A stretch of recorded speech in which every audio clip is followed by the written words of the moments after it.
as famílias que estivessem celebrando a Páscoa do Senhor. Nas casas onde as pessoas ali naquela noite estivessem dentro das suas casas, comendo ali o cordeiro que foi morto, comendo as suas carnes assadas e o sangue que foi reservado do cordeiro, tendo sido passado nas ombreiras da porta, e a família ali em obediência, celebrando a Páscoa do Senhor, já prontos, vestidos de maneira tal que logo em seguida, aquela refeição ali cerimonial, eles já iam dar o pé, eles já iriam sair da terra do Egito, porque agora o Senhor estava livrando o povo de Israel de forma definitiva do Egito.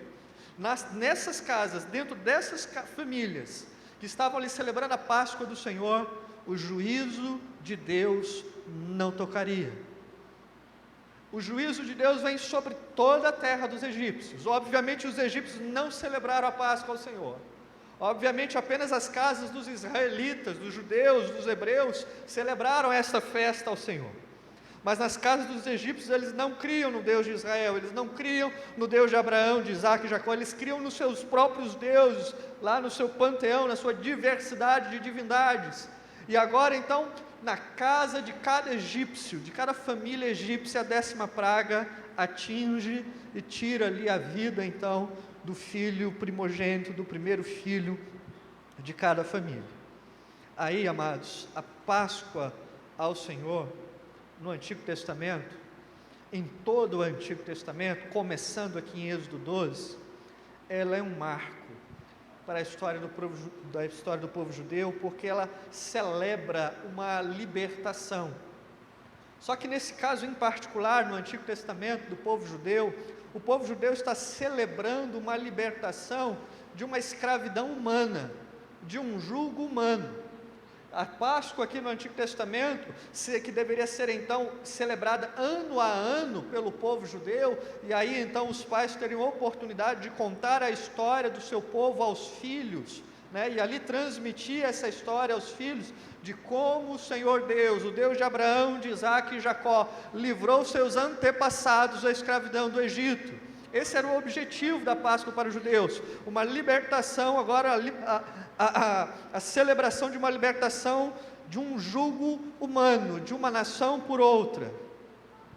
Mas é interessante perceber, amados, que os símbolos, que os sinais dessa libertação vinda da parte de Deus, dessa Páscoa, envolve um cordeiro que é morto, envolve a família em torno desse cordeiro, se alimentando dele, envolve o sangue deste cordeiro estar sobre cada casa, sobre cada família, e nessa casa que tinha esse sangue, então, o Senhor passa por toda a terra do Egito e não toca com juízo.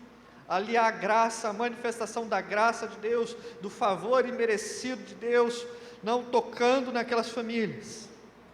E aí você pode perguntar assim, mas Márcio, nós não somos judeus, nós não estamos na época do Novo Testamento, e aí? Qual o significado da Páscoa então para nós hoje, que estamos aqui? Quando nós caminhamos, amados, pela Bíblia, nós chegamos no Novo Testamento, quando João Batista está ali às margens do Rio Jordão, batizando o povo com uma pregação, chamando o povo ao arrependimento e o retorno a Deus, e batizando aqueles que se arrependiam, o Senhor Jesus aparece diante de João, e quando João o vê, primeira frase notória ali de João é dizer o seguinte: eis o Cordeiro de Deus, que tira o pecado do mundo. Vamos fazer o link? Páscoa, Antigo Testamento, um cordeiro morto em cada família, dentro de cada lar, o sangue reservado para ser agora passado, para ser pintado, para ser aspergido sobre cada porta. Agora João Batista, ele olha para Jesus e fala: eis o Cordeiro de Deus, que veio do Pai, para tirar agora o pecado do mundo. Quando Paulo escreve a sua primeira carta aos Coríntios, capítulo 5, verso 7, ele diz o seguinte: Cristo, o nosso Cordeiro Pascual, foi imolado.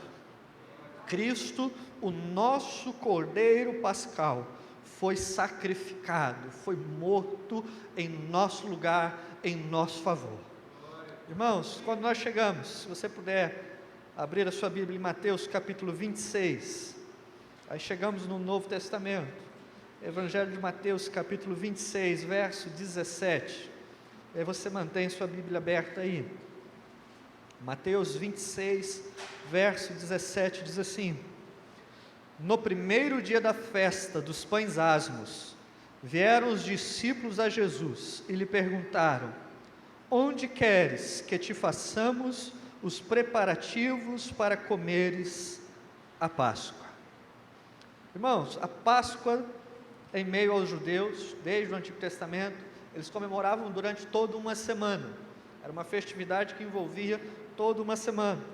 Quando chegamos no Novo Testamento, está Jesus, já próximo do momento de sua morte, de sua crucificação. Os discípulos estão ali junto deles e está exatamente na semana em que os judeus comemoram a Páscoa. Os judeus comemoram a Páscoa visando relembrar a libertação do povo de Israel do Egito, visando relembrar então os milagres, os feitos do Senhor que tirou então Israel do Egito com mão poderosa e trouxe juízo sobre os deuses dos egípcios. Mas agora é nessa semana da Páscoa, nessa semana em que os judeus estão reunidos para celebrar a Páscoa, e o Senhor Jesus, os discípulos falam: mestre, e aí? Onde o Senhor quer que preparemos então a Páscoa? Onde nós vamos comer a Páscoa com o Senhor?